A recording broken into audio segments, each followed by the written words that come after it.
In last class, we were left in digestive system of fowl.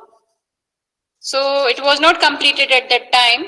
So now I revise again and then after complete the remaining portion.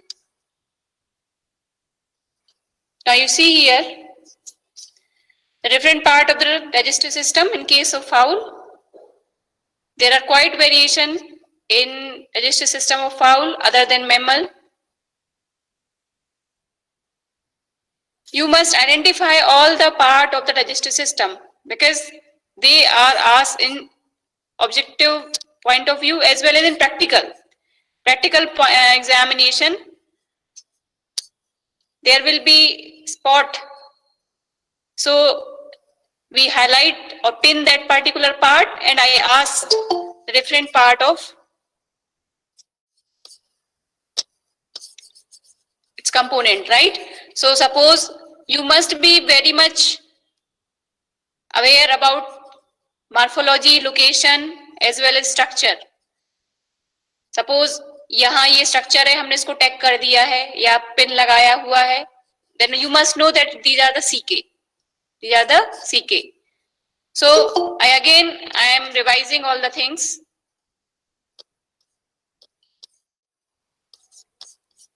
This is what esophagus. This is what crop. What is the function of crop? Anybody? Anyone can tell me what is the function of crop? Storage of food, ma'am. Yes, storage of food. है ना? When the bird go to the, क्या बात है? आप लोग को दिख नहीं रहा है प्रेजेंटेशन? दिख रहा है ना? So hurriedly bird eat all the grain and store in the crop, and then after it is going downside. So this is the pre-crop esophagus, this is the post-crop esophagus, this one is the proventriculus. Proventriculus is a glandular stomach. Proventriculus is the glandular stomach. This is what? क्या है ये? Gizzard. Gizzard is a muscular stomach. ठीक है ना? Gizzard is a muscular stomach. Then here is the liver. इसका viscera को remove कर दिया है body से. If it is inside in C2, then we see the spleen in the left side between the proventriculus and gizzard. So liver is comprised of two lobes. So I will explain the liver one by one. First, here you see that small intestine and the ileum. You cannot differentiate the ileum with the duodenum. So ileum exactly is the part which is in approximately measurement of ceca. Means if the ceca are also directed back opposite. Ceca are present over here and their direction is towards cranially. So they are lying on either side of ileum. So if we pull the ceca, so the almost the length of the ceca is of length of ileum. मतलब इतना part जो है ये ileum का होगा, ठीक है? Colorectum, cloaca. Cloaca, I told you that it is a common opening. Cloaca is a common opening for digestive, urinary, genital, and there is also opening of bursa fabricius over here. ठीक है? There is also opening of bursa fabricius. Now you see, draw the diagram of bursa. Sorry, not cloaca. Here is the continuation of colorectum, and here is this compartment of cloaca is caprodium. Caprodium, where there is opening of large intestine. Then this is compartment is urodium, and this compartment is proctodium. This compartment is proctodium. Ma'am slide में नहीं show हो रहा है. दिख नहीं रहा? नहीं, मैं इसमें दिखा रही हूँ ना बोर्ड पे. दिख रहा है मैम. यस मैम दिख रहा है. बोर्ड पे देखो, बोर्ड पे एक्सप्लेन कर रही हूँ मैं. दिख रहा है? Yes ma'am. हाँ, बोर्ड पे देखो. Caprodium, urodium, and proctodium. There are three parts of cloaca. In the three parts, they are separated by annular folds. Annular folds means there is no septum or complete partition between these compartments, but here is presence of annular folds in between these compartments.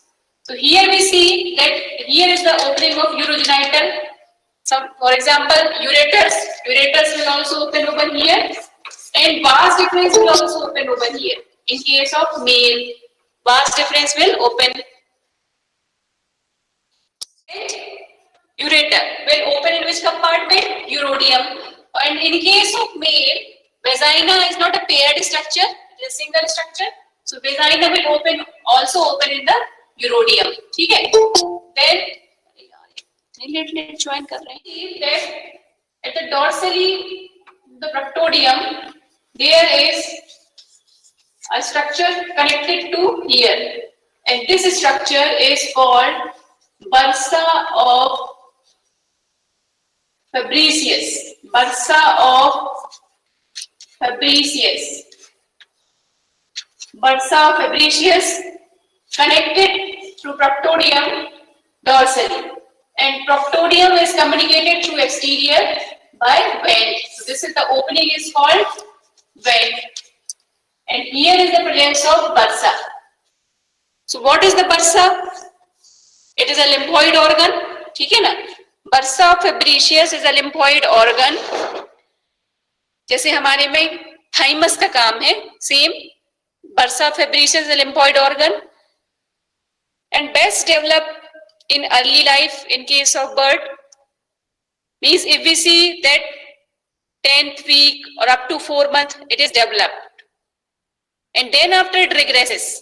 And as bird mature or about it become of 1 year, then the bursa get disappear. So if you want to see the best developed bursa, you must see at the 2 to 2.5 month of chick, right? So bursa is a lymphoid organ, and it has structure resembling to the thymus. ठीक है ना? And here are presence of just lymph node, the lymphoid structure है, there will be presence of follicles, and there will be the distribution of lymph nodes over here. So bursa of Fabricius situated dorsally to the cloaca, it open into the proctodium, best develop in early age, later on it become reduced and disappear. ठीक है? इतना जानना sufficient है. ऐसे diseases है जिसमें bursa affected होता है. ठीक है?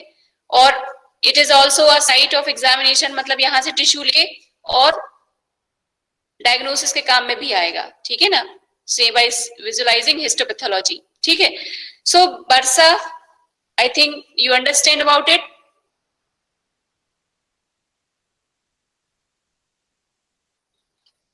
समझ में आया सभी को? Yes ma'am. 3 parts of cloaca सभी को याद रहेंगे. शान, आप बताइए. शान रघुवंशी, यस मैम. बताइए 3 parts of cloaca. Coprodeum, urodeum and proctodeum. हाँ, प्रैक्टोडियम. ठीक है? Coprodeum, urodeum and proctodeum. And proctodeum has communication with the bursa. ठीक है?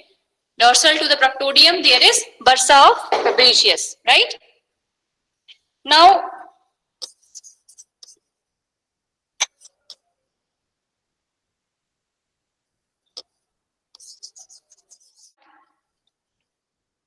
माउथ तो लास्ट टाइम भी डिस्कस कर लिया था. Tongue, pharynx, oesophagus, it was discussed completely.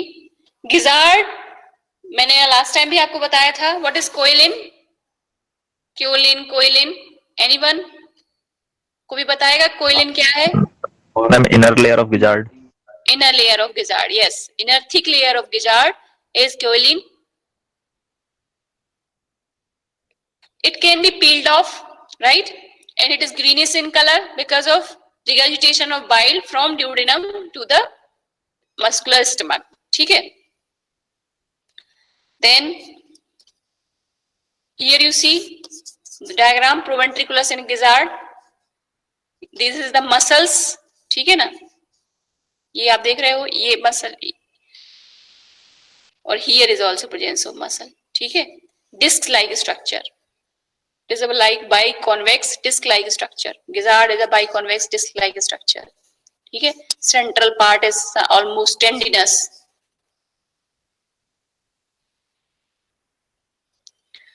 The intestine, duodenum. I told you duodenum, it is about 20 to 35 centimeter long and 1.8 to 1.2 centimeter in diameter. It has ascending and descending parts and hold together by a fold of mesentery. The pancreas is placed between these two parts. Last class I told you that there is presence of pancreas in between the two loop of duodenum, ascending and descending. And the pancreatic duct and bile duct open into the ascending part of duodenum. ये चीज याद रखना है, ये exam में ही पूछा जा सकता है. In which part of duodenum the pancreatic and bile ducts open? So it is a ascending part, right?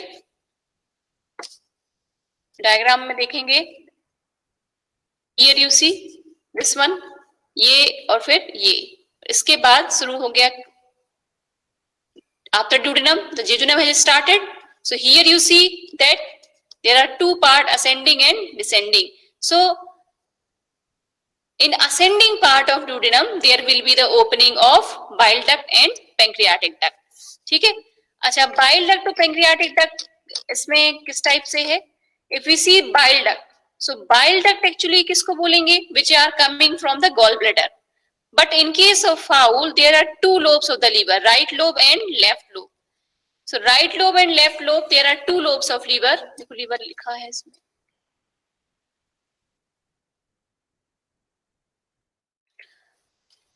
Right lobe and left lobe of liver, and here you see clearly the two lobe of liver. And if we see, if we want to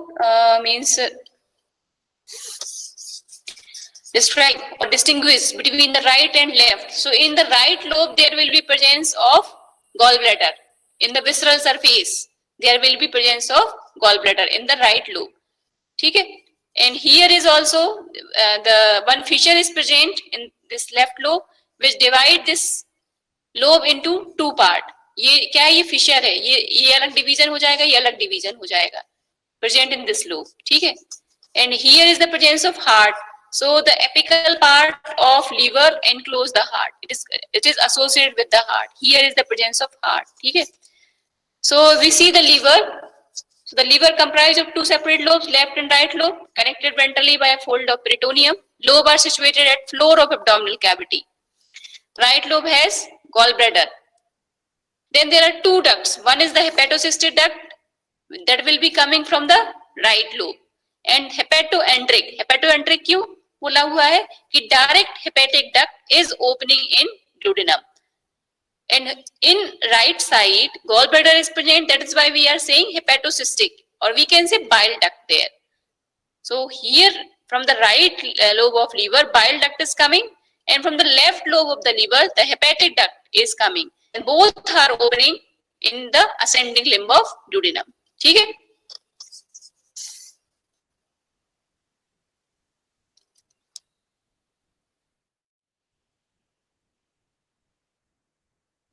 There is one structure that is called Meckel's diverticulum. M-E-C-K-E-L-S diverticulum. Meckel's diverticulum. So at about middle portion of jejunum, a closed remnant of yolk sac is present. That is called Meckel's diverticulum. अब ये है क्या actually? इसमें diagram में तो उतना नहीं समझ में आएगा. जब कभी आएंगे तो मैं दिखाऊंगी आप लोगों को Meckel's diverticulum. It is a something spur जैसा, जैसे spur नहीं आप लोग देखते हो, स्पर समझ में आया? स्पर है क्या? हाउल में टार्सो मेटाटार्सस है ना, टार्सो मेटाटार्सस के साइड में रखा हुआ, that is called spur, so present in tarsometatarsus. ठीक है, यहां अगर हम ड्यूडेनम में देखें, suppose this is the loop of duodenum, around the middle part of duodenum one structure is connected like this. दिख रहा है बच्चों? पोर्ट दिख रहा है?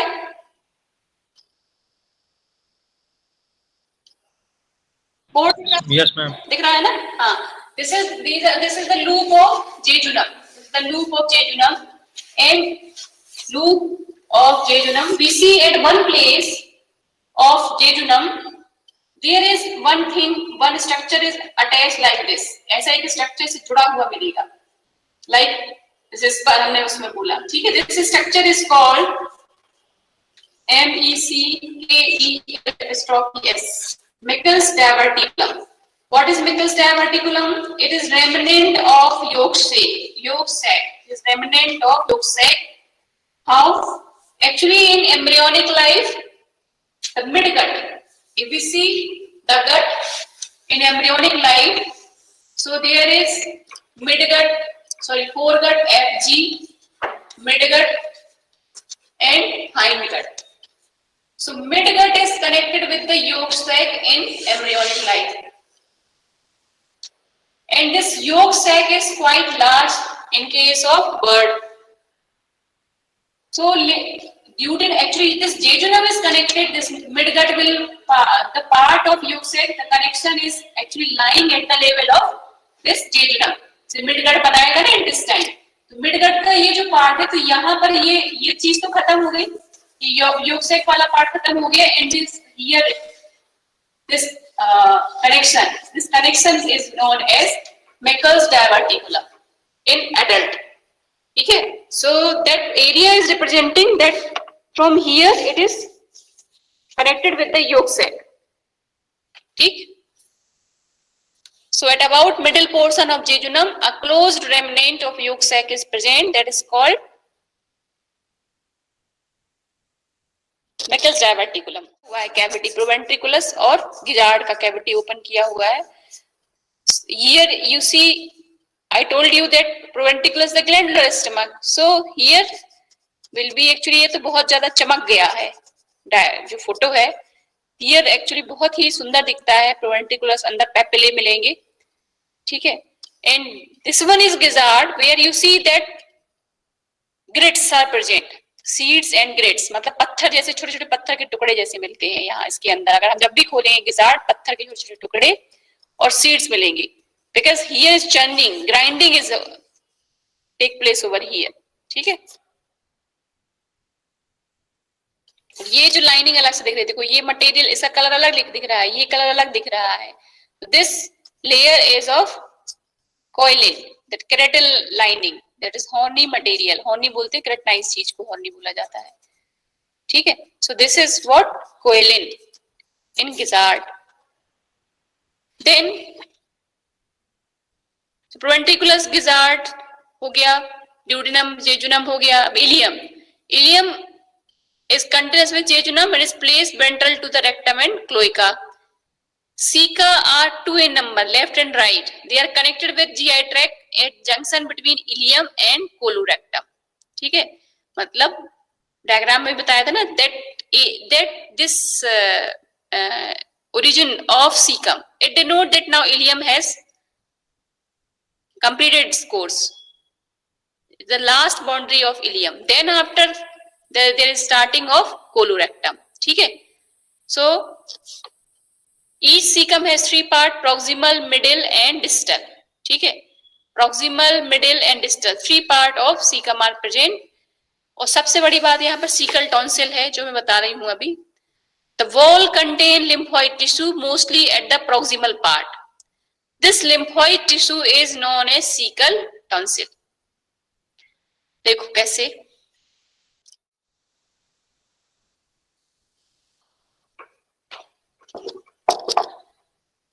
डायग्राम भी देखा आपने, है ना? Here is the ileum and two pair of CK. They are originally, और वो ऐसे ऐसे जो है इनका कोर्स रहता है, ये ऐसे ऐसे मुड़े रहते हैं, इनका जो एंड है ना, one end is folded like this, ठीक है, ऐसे, ठीक है. So this is one cica, this is another cica, और ये this will be the proximal part which is connected with this intestine. नीचे वाला पोर्शन जो होगा वो proximal part हो गया सीकम का. This one is the middle part. And the blind portion, apical part is known as distal part of cica. This is the distal part of cica. और ये मोड़ा भी होता है, ये अपोजिट डायरेक्शन में, मतलब अभी हम देख रहे हैं ना cica is directing forward, आगे की तरफ जा रहा है cica. फिर ये जो terminal portion होगा, distal portion, it is again bended on itself, right? So here we see that there are three parts of cica: proximal, middle, and distal. Now if we open the wall of proximal part, अगर इसकी हम wall को खोलेंगे तो खोलने में हमें क्या मिलेगा? There is छोटे छोटे आपको दाने जैसे नजर आएंगे at the junction, at this junction, ठीक है, at this junction. यहाँ हमने एकदम proximal part base पे ही open किया, then we see a small dot like structure. These are called cecal tonsil. These are called cecal tonsil and has quite utility, बहुत बड़ी utility है. बहुत cecal tonsil को एग्जामिन किया जाता है whether they are enlarged, whether there is presence of hemorrhage, ठीक है. फिर इसका हिस्टोपैथोलॉजी भी किया जाता है so that it aid on diagnosis of diseases. cecal tonsil की बहुत बड़ी यूटिलिटी है. और जब भी पोस्टमार्टम एग्जामिनेशन करते हैं, 2-3 स्ट्रक्चर बिल्कुल पर्टिकुलरली देखा जाता है. सीकम बहुत ज्यादा देखा जाएगा, क्यों? क्योंकि यही फर्मेंटेशन का साइट है बर्ड में भी, और यहीं पर हम देखेंगे cecal tonsil भी है. बहुत सारी ऐसी डिसीजेस है यहाँ पर हेमरेज, सीकम में हेमरेज मिलता है, बोलते हैं blood filled caeca. And some disease you will study, right? So cecal tonsil के बारे में मैंने बता दिया आप लोगों को. देन कोलोरेक्टम, कोलोरेक्टम भी मैंने आप लोगों को अभी थोड़ी देर पहले ही बताया. कोलोरेक्टम,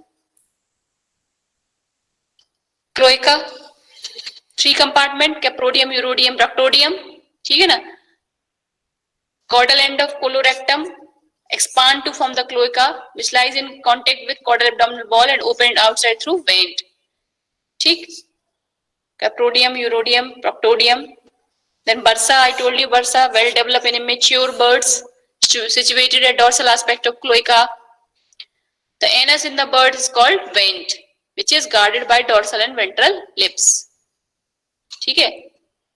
ये बड़ी वेंट्रल लिप्स, मतलब आप देखोगे तो जंक्शन ऐसा नहीं है टू लेटरल लिप्स. अगर वेंट देखेंगे बर्ड में तो कैसा मिलेगा? ऐसे एक फोल्ड ऐसे गया है और दूसरा फोल्ड ऐसे गया है. यहाँ पर दोनों साइड आपको ज्वाइंट दिखेगा टाइप से. सो ये this is the dorsal lip and this is the ventral lip of cloaca, ठीक है ना. हम ऐसे भी अज्यूम कर सकते हैं कि ये ऐसा होना चाहिए था, यहाँ पर कमीसर मिलता, नहीं ये ऐसा नहीं है, ये यहाँ here is the presence of like commissure and dorsal lip and ventral lip of cloaca, sorry anus, vent. समझ में आया? इतना समझ में आया डाइजेस्टिव सिस्टम में? अब सलाइवरी ग्लैंड पढ़ेंगे इसके बाद. बच्चों बताओ, फाउल ही पढ़ रहे हैं हम, ऐसा कुछ जो समझ में नहीं आया हो?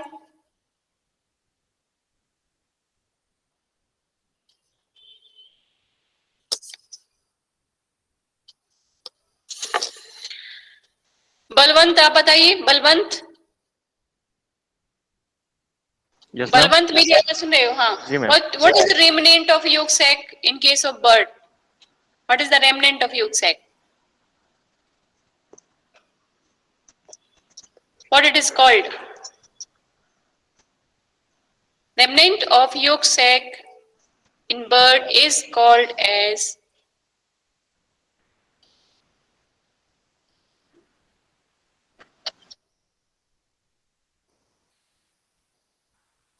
क्या सुन रहे थे?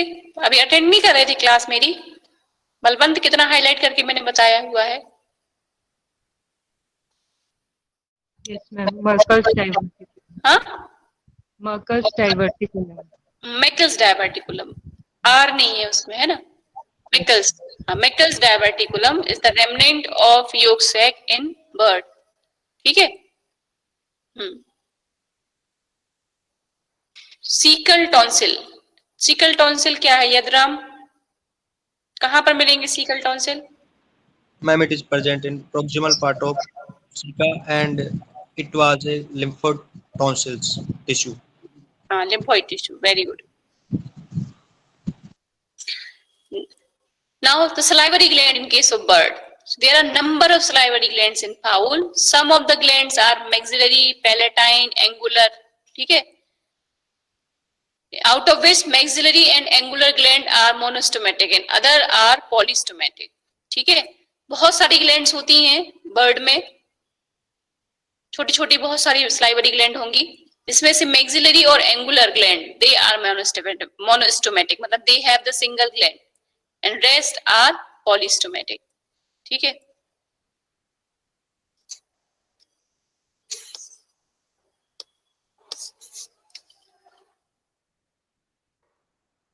Pancreas, I told you that it is elongated lobulatory structure and situated between ascending and descending of loop of duodenum. ठीक है? इसके भी pancreas is also comprised of 3 lobes, dorsal, ventral and as third lobe. ठीक है?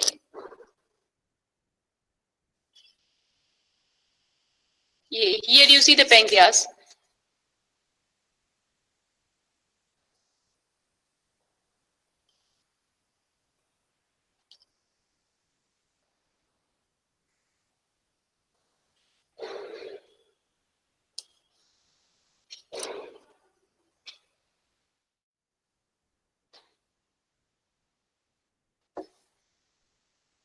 दिख रहा है आप सभी को पेंक्रियास?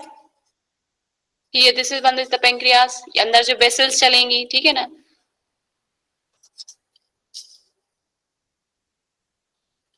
स्प्लीन, क्या शेप होता है spleen? What shape of spleen in case of foul?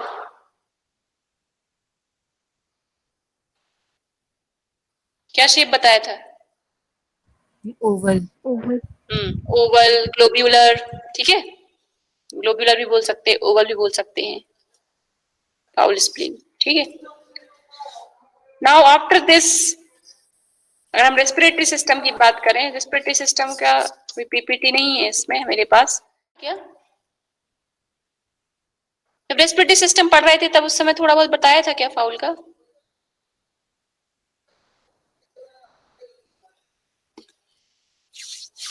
नहीं, चलो कोई बात नहीं।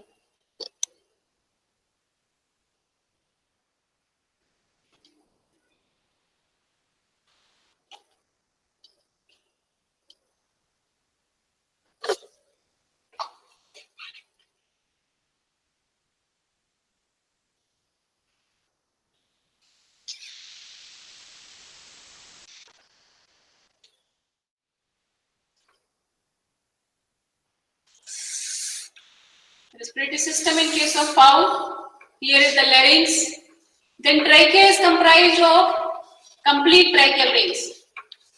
The tracheal rings are complete. कितनी tracheal rings होती हैं बताइए? ये तो मैंने बताया, मुझे याद आ रहा है। ट्रेकिया जब पढ़ रहे थे तब मैंने tracheal rings in case of fowl वो भी डिस्कस किया था। How many tracheal rings are present in case of fowl? 115. Yes, 115. 115 tracheal rings are present and they are complete. However, in other species, tracheal rings are incomplete. But here the tracheal rings are complete. And the length of trachea is quite more in case of fowl. Then after there is tracheal bifurcation. This is tracheal bifurcation over here. And these are the bronchi, primary bronchi. At the level of tracheal bifurcation, we see there is presence of one structure. That the structure is called syrinx. S-Y-R-I-N-X. Syrinx, syrinx, जो भी आपको बोलना हो. Syrinx, syrinx. Structure is present at the level of tracheal bifurcation. And this syrinx is also known as caudal larynx. It is also known as caudal larynx. Why? Because it is responsible for production of sound. Production of sound by the syrinx, not by the larynx. ठीक है? two membranes are present inside this and they are responsible for production of sound. ठीक है, तो syringe याद रखना है. Then if we see the lung, so lung they are not lying in the pleural cavity. No concept like pleural cavity over here. ठीक है, and the lungs are comparatively small in size and they are embedded in the ribs, means very deep impression of ribs are present over the lung. मतलब अगर हम लोग lung निकालते हैं, बाहर करते हैं, तो ऐसा लगता है कि रिब्स एकदम धसी हुई थी लंग्स में. मतलब आपको यहाँ पर एक गैप मिलेगी, यहाँ पर ऊपर की साइड लंग में. ठीक है, so the lungs is short and quite embedded in rib.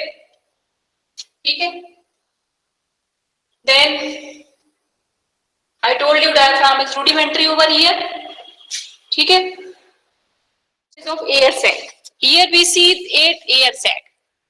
How many air sac in case of fowl? 8 air sac in case of fowl. The name of that is clavicular, then नहीं cervical पहले आएगा. Cervical, then clavicular, then cranial thoracic, caudal thoracic, and then abdominal. ठीक. Out of these, the cranial thoracic, caudal thoracic, and abdominal air sac, they are paired. And rest two. कौन सा? Clavicular and cervical. Clavicular and cervical. They are unpaired. तो कितने हो गए? 8 हो गए ना? 8 air sac की बात हो रही है. There are 8 air sac. And these air sac बड़ा complicated है थोड़ा सा सिस्टम यहाँ पर. Respiratory system in case of bird इतना डीप में पढ़ाते नहीं है.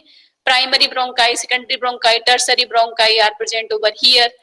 ठीक है, एल्व्यूलस बोलते हैं इसमें, एल्व्यूलस जैसे उसमें बोलते हैं, इसमें भी बोलते हैं. ठीक, तो one structure atrium is present in lung. Lung में एक स्ट्रक्चर होता है जिसको एट्रियम बोलते हैं. ठीक है, and these are communicated with the air sac. मतलब ब्रोंकाई जो है ना वो किससे कम्युनिकेटेड होती है? एयर सैक्स.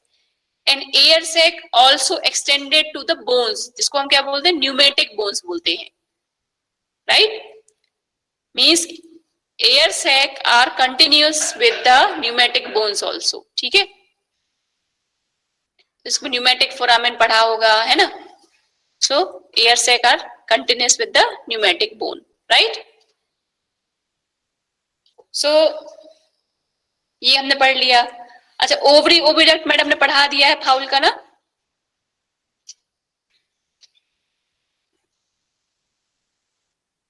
क्यों बच्चों, ओवरी और ओविडक्ट हो गया है ना फाउल का? नो मैम, ओविडक्ट फाउल का एक बार नाम लिया था लेकिन बताया नहीं था क्लियर कट उसके पोर्शन. अच्छा, ओविडक्ट अभी उतने अच्छे से नहीं हुआ है. चलो मैं बता देती हूँ आपको. ओविडक्ट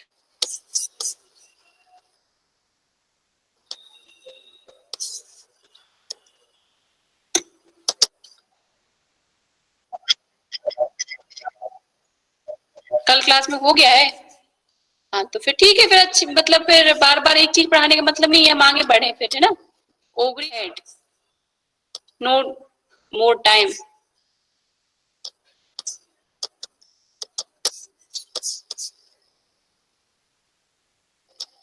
ठीक है, तो ओवरी ओविडक्ट हो गया है. अब थोड़ा सा हम डिस्कस करेंगे. कुछ टर्मिनोलॉजीज बची हुई हैं और कुछ अप्लाइड पार्ट बचा हुआ है जो मैंने अभी पढ़ाया था आप लोगों को सिस्टम वाइज भी. एंटेरोटॉमी, सीकोटॉमी, ठीक है, ये नेफ्रेक्टॉमी या नेफ्रोटॉमी, ये वर्ड्स हैं कुछ जो आपको पढ़ने चाहिए. अगर किसी ने बोला नेफ्रेक्टॉमी तो इसका मतलब क्या होगा? NEPHRECTOMY. नेफ्रेक्टॉमी अगर किसी ने बोला तो इसका मतलब क्या होगा? कोई भी बताओ भाई. नेफ्रेक्टॉमी, नेफ्रॉन वर्ड कहां पर आता है? किडनी में आता है ना. Nephron is related with the kidney. Nephrectomy मतलब बोला, मतलब it is associated with the kidney. ठीक, then I told you there are two terminology, ECTOMY, ectomy, और एक होता है simple tomy. If there is ectomy word is written, then that means there is partial or complete removal. means removal तो हो रहा है, कुछ पार्ट तो रिमूव हो रहा है. ठीक है, So nephrectomy means removal of the part of the kidney, और it may be complete removal also. ठीक, पार्ट भी रिमूव हो सकता है या कंप्लीट भी हो सकता है. ठीक है, for suppose in some in tumorous condition, ठीक, there is tumor, then along with tumor some part of the kidney has also been removed. So we क्या कहेंगे हम इसको, we will say it nephrectomy. ऐसे ही बोलेंगे adrenectomy, adrenal gland को हटा देना, adrenectomy, maybe the part, maybe the complete. ठीक, ऐसे ही सीकोटोमी, सीकोटोमी मीन्स ओपनिंग द सीकम. ठीक है, एंटेरोटोमी, ENTEROTOM, एंटेरोटोमी क्या होगा, एंटेरोटोमी का मतलब क्या होगा, एंटेरोटोमी, एंट्रोटोमी, एंटेरोटोमी. शिवम तिवारी बताओ, शिवम.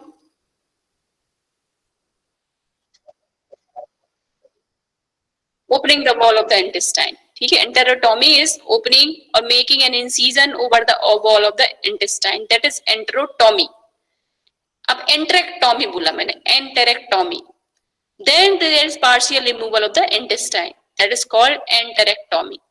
ठीक है, then cystolith.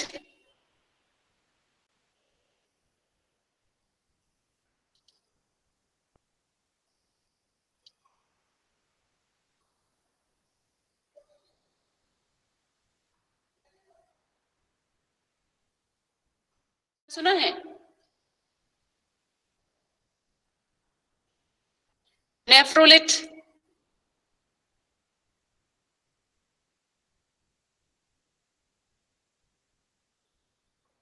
कॉलीलिथियासिस,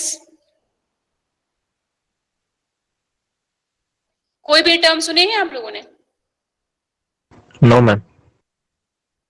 नहीं सुने हैं, ठीक है. सुना होगा आप लोग, ये तो सुना होगा, बोलते गॉल ब्लैडर में उसके स्टोन हो गया, उसकी पथरी हो गई, उसको किडनी में पथरी हो गई, उसको यूरेटर में पथरी आ गई, उसको गॉल ब्लैडर में पथरी आ गई, ये तो सुना होगा.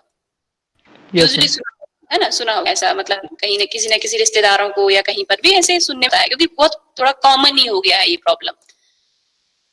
सो लिथ term, LITH, लिथ term is used for the stones. ठीक है, कॉले, CHOLE, कॉले, कॉले मीन्स गॉल ब्लैडर. अगर गॉल ब्लैडर से एसोसिएशन है तो कॉले वर्ड यूज होगा. कॉलेलिथियासिस means stone in gall bladder. ठीक, अगर सिस्टोलिथ बोला है means stone in bladder, stone in bladder. सिस्टो word is for the bladder, CYSTO, सिस्टोसेंटेसिस. एक टर्म होता है सिस्टोसेंटेसिस. क्या होगा इसका मतलब बताओ, सिस्टोसेंटेसिस का मतलब?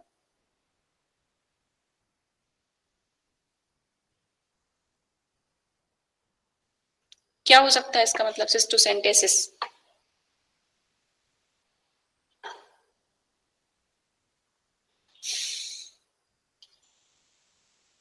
कुछ भी बताओ भाई, कुछ अपना दिमाग लगा के बताओ. क्या, inflammation of gall bladder. Cystocentesis word बोला मैंने, सिस्टोसेंटेसिस.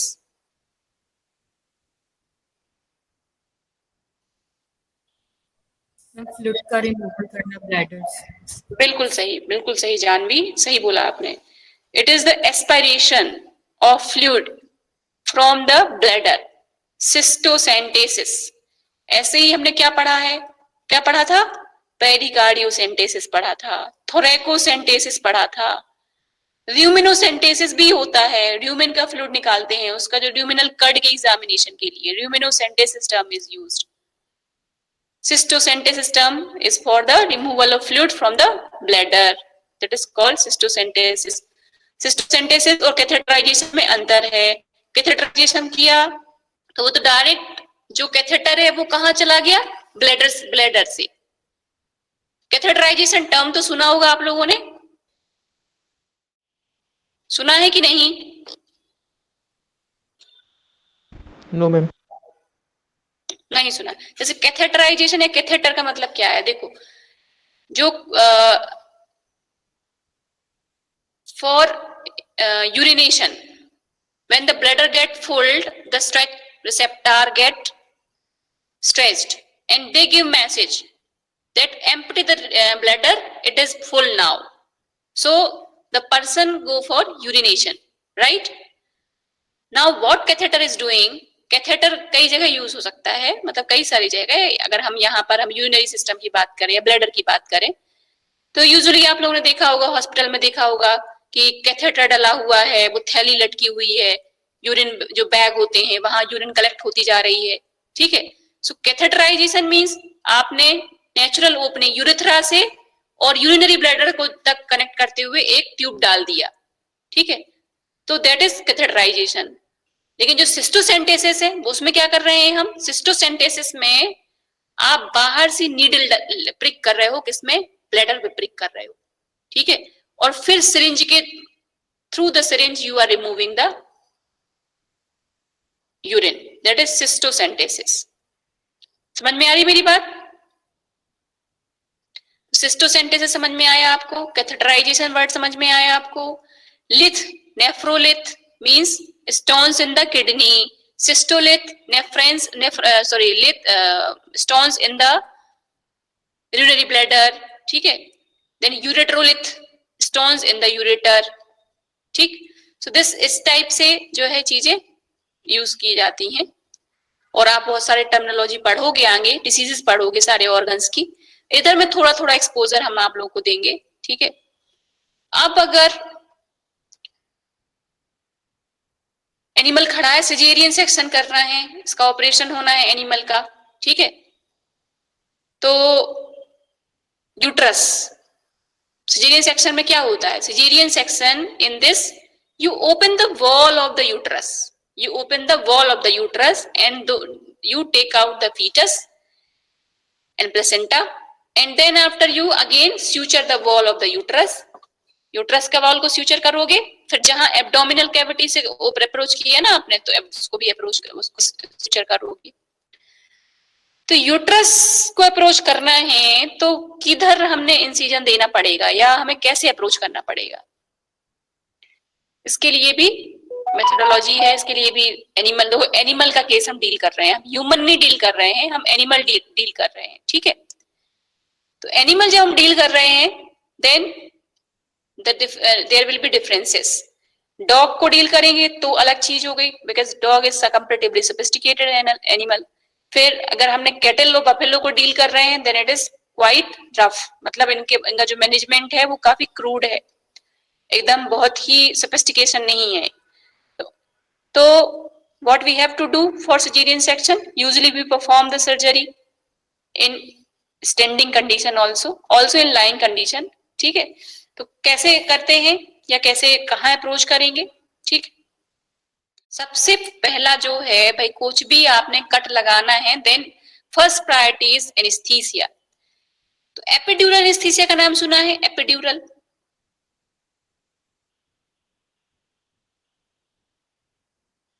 सुना है कि एपिड्यूरल का नाम? No ma'am. नहीं सुना है? किसी ने नहीं सुना है? थोड़ा बहुत तो बताते हैं नीट में. यस मैम, सुना है. सुना होगा. वही एक तो होता है जनरल एनेस्थीसिया, एक होता है एपिड्यूरल एनेस्थीसिया, एक होता है लोकल एनेस्थीसिया. ऐसे कई टाइप, कई सारे उसके वो है. फिर भी थोड़ा सा सुन लो, मैं बताती हूँ आप लोग को. एपिड्यूरल का मतलब होता है कि it is not a general anaesthesia. Epidural में, एपिड्यूरल ह्यूमन में भी है, ह्यूमन फीमेल्स सिजेरियन सेक्शन में एपिड्यूरल ही दिया जाता है, और सेम यहाँ एनिमल में भी करते हैं. एनिमल में भी एपिड्यूरल से ही पूरा सिजेरियन करेंगे. In epidural anaesthesia the organ of pelvic cavity, organ of pelvic cavity मतलब and hind limb, they get desensitise. मतलब पीछे वाला एरिया जो है वो क्या होगा? वो डिसेंसिटाइज होगा, आगे का एरिया डिसेंसिटाइज नहीं होगा. एंड द पर्सन और एनिमल रिमेन इन कॉन्शियसनेस. ठीक है. जो एनिमल है या पर्सन है वो एकदम कॉन्शियस में होगा. और थोड़ा और पढ़ाएंगे हम. हाई एपिड्यूरल और लो एपिड्यूरल. लो एपिड्यूरल देते हैं तो एनिमल खड़ा रहता है, और जब हाई एपिड्यूरल देते हैं तो फिर एनिमल बैठ जाता है. ठीक है. बैठ जाता मतलब क्योंकि वो लिम्स तक जाएगा. तो ये अलग अलग थोड़ा सा है, high epidural, low epidural. Epidural means क्या है? You are giving anaesthetic agent in above the dura mater in epidural space. ठीक है. आप सब अरेक्नॉइड स्पेस में नहीं दे रहे हो, याद रखिएगा. You are not giving the local anaesthetic injection at sub arachnoid space. कहाँ दे रहे हो? एपिड्यूरल, जैसे इसका नाम है एपिड्यूरल, ड्यूरामेटर के ऊपर दे रहे हो. फिर वहां से वो स्प्रेड होगा और जो उस एरिया आगे जाएगा और सराउंडिंग नर्व्स को डिसेंसिटाइज करेगा. ठीक है. सो सिजेरियन सेक्शन के लिए यूजुअली एपिड्यूरल एनेस्थीसिया प्रेफर करेंगे. And then after the incision is given in lower flank area. Lower flank याद करो, जब र्यूमिनोटॉमी हम पढ़ रहे थे, at that time I told you that at high flank incision is given for rumenotomy. Here for caesarean section low flank incision is given. ठीक है, low flank incision is given and there are various type of incisions, various type of pattern is there for cesarean section. ठीक है, तो it can be performed from the right also, it can be performed from the left also. ठीक है, and you have to give incision from the lower half, a lower flank incision is given, right? यही dog में अलग चीज है, dog में अलग methodology है सिजेरियन सेक्शन का. वहां पर क्या है, मिड लाइन इंसिजन देते हैं, वेंट्रल मिड लाइन इंसिजन और पैरामीडियन इंसिजन. ठीक है, तो ये सब चीजें बताई जाएंगी और सर्जरी में आप लोगों को. यहाँ हम एकदम स्लाइट एक्सपोजर आपको दे रहे हैं. अगर किसी ने बोला ovariohysterectomy, what does it mean? Ovariohysterectomy. Removal of ovaries and uterus together. Yes, very good. Removal of ovary and uterus together. That is called ovariohysterectomy. It is very common in case of bitch. Common मतलब बहुत लोग कराते हैं. Elective surgery. Elective surgery का मतलब होता है आपने चॉइस की हुई है. ठीक है ना, इलेक्टिव टर्म यूज हुआ था. इलेक्टिव मतलब आपने अपनी चॉइस से कराया हुआ है. कई लोग नहीं चाहते हैं कि उन्होंने जो बिच रियर की हुई है, पाली हुई है, वो पप जनरेट हो उससे, तो वो क्या करते हैं, ओवेरियोहिस्टेरेक्टोमी. दे गो फॉर द ओवेरियोहिस्टेरेक्टोमी ऑफ बिच. ठीक है, सो दैट इज कॉल्ड ओवेरियोहिस्टेरेक्टोमी. अब अगर अपन बोले केवल ओवेरिएक्टोमी बोलेंगे तो only the removal of the ovary. And if we use the term hysterotomy, then it is the opening of the wall of the uterus. Hysterotomy. ठीक है, hystero word is for the uterus. ठीक, तो ओवेरियोहिस्टेरेक्टोमी, हिस्ट्रोटोमी, ओवेरिएक्टोमी, ये term आप लोगों को बनने चाहिए, ये आगे चल के काम आएंगे. ठीक है ना. अब अगर हम मेल जेनिटल में जाएंगे तो मेल जेनिटल में क्या होता है, मेन जो है वो क्या है, वेसेक्टोमी, एपिडिडेक्टोमी, फिर कैस्ट्रेशन. ठीक है, तो ये सारे टर्म यूज होते हैं in case of male. For sterilization of male, vasectomy is preferred. Means vas difference को कट कर दिया, vasectomy. Epididymectomy means you remove the epididymis. ठीक है, and then castration term is used here. मतलब if castration term is used for all the things which are you are using to make animal sterile. ठीक है, फिर ooopharectomy word is used. Ooopharectomy is term is used for ovary also. Ooopharectomy. ठीक है, removal of ovary is also called ooopharectomy. ठीक है, तो ये याद रखना है आप लोगों को. ठीक, then urethrotomy. What does it mean, urethrotomy? क्या होगा इसका मतलब? सिंपल सा है, जैसा मैंने बोला, urethrotomy. Incision in the wall of urethra. Very good. Incision in the wall of urethra. ठीक है, that is called urethrotomy. ठीक है, अच्छा.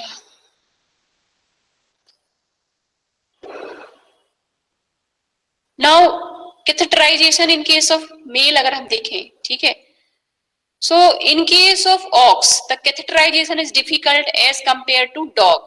ठीक है, why? Because there is presence of sigmoid flexure.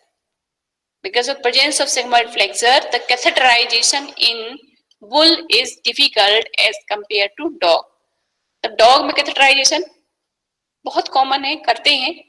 बहुत सारी ऐसी condition होती है जब there is block of passage. ठीक है, so any caliculi is present, then there is no urination. In case of animal, then at that time catheterization has to be performed. सिस्टोसेंटेसिस कब तक करेंगे, कितनी बार निकालोगे फ्लूइड, और वो क्या है, वो थोड़ी सी वैसी मेथड भी है कि भाई, और नो डाउट आप you are going through the cavity, so chances of infection is there, that is why catheterisation is preferred. Dog में कैथेटराइजेशन कोई दिक्कत नहीं है, लेकिन अगर आप बुल में कैथेटराइजेशन करना चाह रहे हैं, then you have to relax the sigmoid flexure, ठीक है, you have to relax the sigmoid flexor, then after the catheterization can be done, ठीक है। तो उसके लिए पढ़ेंगे, अभी नर्व नहीं पढ़ी हुई है, नर्व पढ़ेंगे तब पढ़ेंगे प्यूडेंटल नर्व ब्लॉक, प्यूडेंटल नर्व ब्लॉक पढ़ेंगे, that will relax the sigmoid flexor and then after catheterization can be done। catheterization कैसे करेंगे, यूरिथ्रा से एक ट्यूब डालते हैं and then when it is reaching to the bladder, the fluid will automatically coming out, जिससे आपको पता चलेगा कि now your catheter has been inserted, ठीक है। when it reach to the gallbladder, the dribbling of urine will be from the catheter, ठीक। तो एक तो ये चीज आप लोगों को पता होनी चाहिए, ठीक है। बहुत सारी चीजें मैंने बताई हुई हैं, ठीक है। ल्यूमेनोटॉमी, इसोफेगोटॉमी, ट्रैकियोटॉमी, मैडम वाला पार्ट भी मैंने ले लिया, जेनाइटल वाला पार्ट भी मैंने आपको कवर कर दिया, हिस्टेरोटॉमी, हिस्टेरेक्टॉमी, ठीक है। और क्या बचा इसमें से, अप्लाइड पार्ट,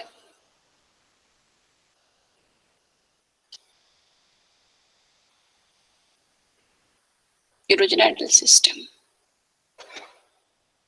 ठीक है। If you want to examine the animal, then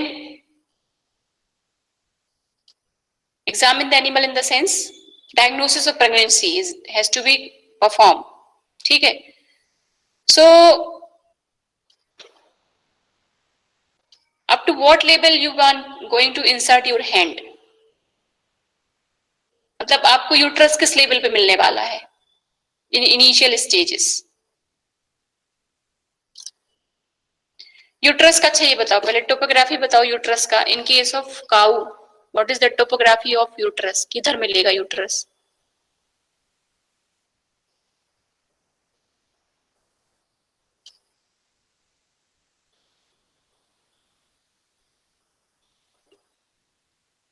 uterus किधर मिलेगा?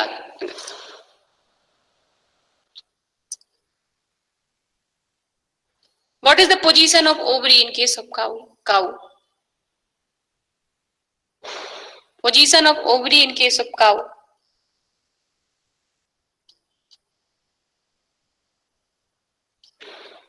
Above pelvic inlet. Yes, very good. About pelvic inlet. At this level, there is position of ovary. ठीक है. The horn, uterine horn, are always in the abdominal cavity. They are almost in abdominal cavity. ठीक है. So, what we are going to palpate by rectal examination? क्या palpate करते हैं? For diagnosis of pregnancy,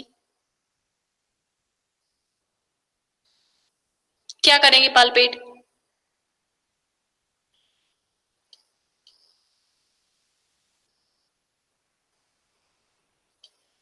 बताओ। For diagnosis of pregnancy, what you are going to palpate?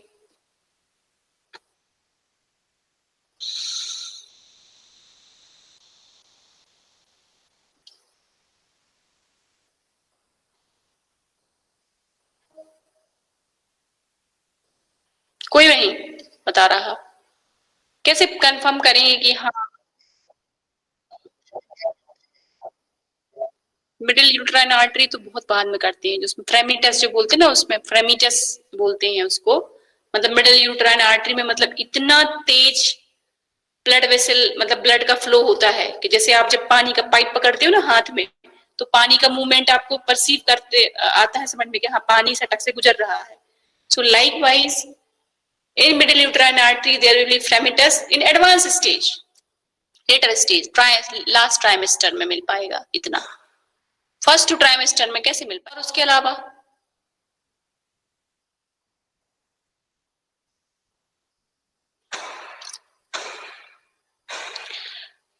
Ovary में क्या मिलेगा?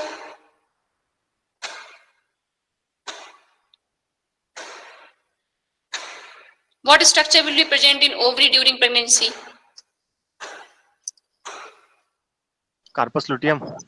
Very good, corpus luteum मिलेगी, बिल्कुल सही मिलेगी। So whenever perrectal examination has to perform, देखो जब मैंने आपको पेरिटोनियम पढ़ाया था तो याद करो, रेक्टम के जस्ट नीचे क्या यूट्रस ही है ना, रेक्टम के नीचे यूट्रस है। यू इंसर्ट योर हैंड, करीबन आप पे इतना हाथ चला जाता है, ठीक है, डिपेंडिंग ऑन भाई हम लोग जिसकी हाइट कम है, जिसकी हाइट ज्यादा है, उसका हाथ लंबा होगा।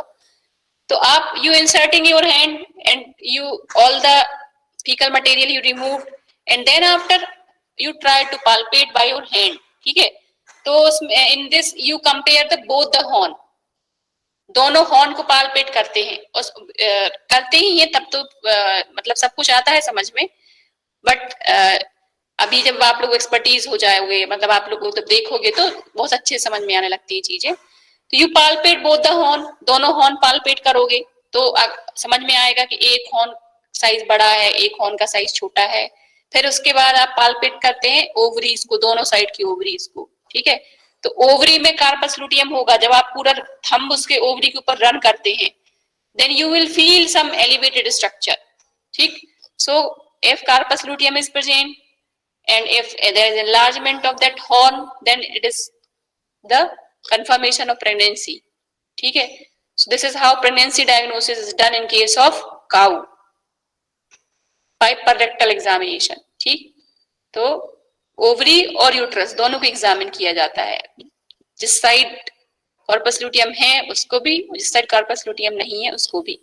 तो इसकी एक्यूरेसी 80% करीबन एक्यूरेसी है, sometime 10 to 20% there may be chances of mistake कैसे कि कभी कभी बहुत अर्ली प्रेगनेंसी है तो डाउटफुल सिचुएशन होगी, लेकिन अगर 3 महीने से 4 महीने हैं then sure shot you can differentiate, ठीक है। सो रेक्टल एग्जामिनेशन हो गया, मैंने आपको बता दिया। एपिड्यूरल एनेस्थीसिया की भी थोड़ी चर्चा हो गई, कैसे करना, मतलब कैसे करना है ये तो बाद में बताएंगे, नर्व ब्लॉक एक दिन पूरा क्लास लिया जाएगा। But epidural anesthesia is used mainly for cesarean section. It now this much be very well understood by you. Epidural anesthesia is used for that. ठीक? There are 9 regions of abdominal cavity. आपकी घोष में भी diagram बना होगा 9 regions of abdominal cavity. ठीक है? तो वो 9 regions of abdominal cavity आपको पढ़ना है, ठीक है। For example, जो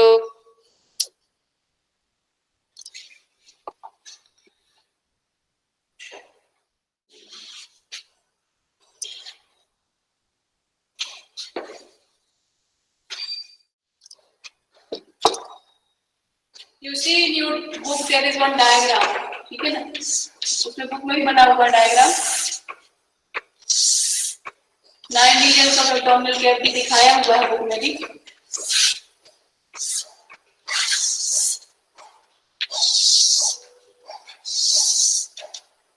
मिड लाइन और इसके दोनों तरफ इस टाइप से इसको एब्डोमिनल कैविटी के कैसे डिवाइड हुआ है 3 रीजन्स में। एक तो ये 2 लाइन ड्रॉ की हुई है ऐसे, तो वन स्ट्रक्चर हर एक एरिया में, क्योंकि जो है 3 and 3 का आता है, क्योंकि दो लाइन जब हम खींचेंगे then there will be partitioning of structure, ठीक है। तो अगर हम देखेंगे तो जैसे ये 2 लाइन इस टाइप से लेनी पड़ेगी आपको लॉन्गिट्यूडिनल और 3 ऐसे लेनी पड़ेगी horizontal, then there will be 1 2 3 4 5 6 7 8 9 regions of abdominal cavity, ठीक है। तो इनको तो लेटरल बोलते हैं, left lateral and right lateral. फिर इस वाले रीजन को बोलते हैं ventral midline region is prepubic, ठीक है ना, prepubic. Then here the umbilical and here it is termed as xiphoid, ठीक है। इस टाइप से इसको टर्मिनोलॉजी दी हुई है 9 रीजन्स ऑफ एब्डोमिनल कैविटी। आप लोग देखिएगा एक डायग्राम बना हुआ है आपकी बुक में, बना हुआ है सबसे स्टार्टिंग में, जब एब्डोमिनल कैविटी पेरिटोनियम के पहले वाले उसमें देखिएगा तो वो भी थोड़ा सा पढ़ लेना, right hypochondriac, left hypochondriac, left lateral, right lateral, ठीक है ना। तो इस टाइप से उसको 9 regions of abdominal cavity, you must have an idea about that. पूरा विसरल सिस्टम खत्म हो रहा है आज. हाउल भी हमने पढ़ा दिया है और यहाँ स्पीसीज वाइज भी डिफरेंशिएशन हो गया है. ठीक है, because in next class we will start with the muscles. अब हमारा पोर्शन जो बचा हुआ है वो बचा हुआ है, अभी पूरा लिम्स भी बची हुई है, 4 limb, muscles, nerve, blood supply, then thorax and abdominal muscles, blood supply, nerve, ये बचा हुआ है, मतलब ये वाला पार्ट पूरा बचा हुआ है.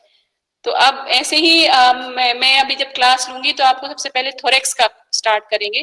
थोरेसिक मसल पढ़ाएंगे, thoracic muscle, then abdominal muscle, फिर इसके बाद सीधे अरोटा से उठाएंगे, thoracic aorta, then abdominal aorta, it's branches. ठीक है, मैडम लेगी, पायल मैडम लेंगी तो 4 लिम्ब पढ़ाएंगी. 4 लिम्ब में 4 लिम्ब का muscle, then artery and nerves. तो ये जब खत्म हो जाएगा इसके बाद फिर हिस्टोलॉजी शुरू करेंगे. ठीक, सो अब सिस्टम वाइज सारा चीजें खत्म हो चुकी हैं. अब आप लोग देख लो, जहां जो समझ में नहीं आया है you can ask any time. ठीक है, तो आप लोगों को कोई कंफ्यूजन नहीं होना चाहिए, because this portion now from my side has been completed. ठीक, अब सिस्टम की बात नहीं करेंगे, अब स्टार्ट करेंगे मसल्स की बात करेंगे. ठीक है, मसल से स्टार्टिंग होगी. ठीक है, so I think time is over. So now I'm ending my class.